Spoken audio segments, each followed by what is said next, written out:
Overview.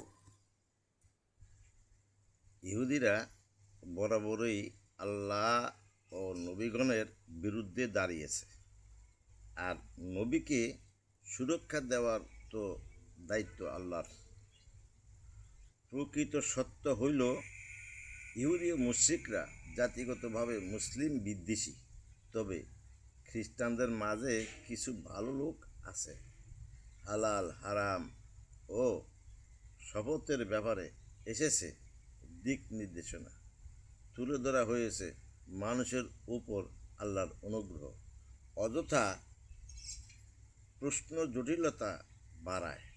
মৃত্যুকালীন ওসিয়তের বিধান, ঈসা আলাইহিসসালাম এর নিদর্শন, দুয়া ও পরকালীন জবাবদিহিতার চিত্র।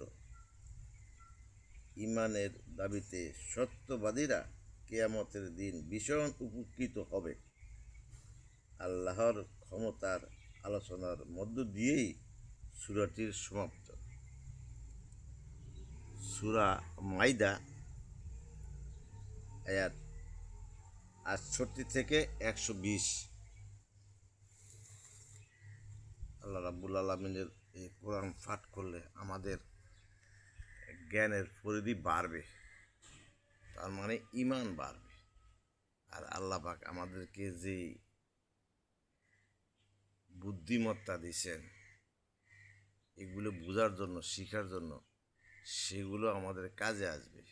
আর কিয়ামতের দিন আল্লাহ যখন বলবেন, তোমার জ্ঞান দিছি, বুদ্ধি দিছি, এই জ্ঞান বুদ্ধি আমার কোন কাজে খাটাইছ?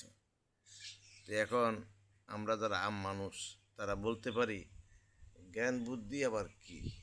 আমার মতো এরকম জ্ঞানী লোক ডাস্টবিনে মরা মোরগ খাইতেছে, আমার মতো এরকম জ্ঞানী লোক আবার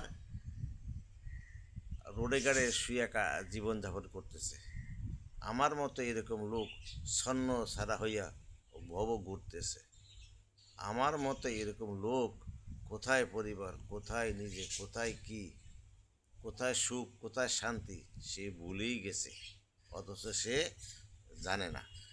এই জন্য সব কিছুর ভিতরেই আল্লাহ পাকের মাহিত্য কুদরত বিরাজ করে।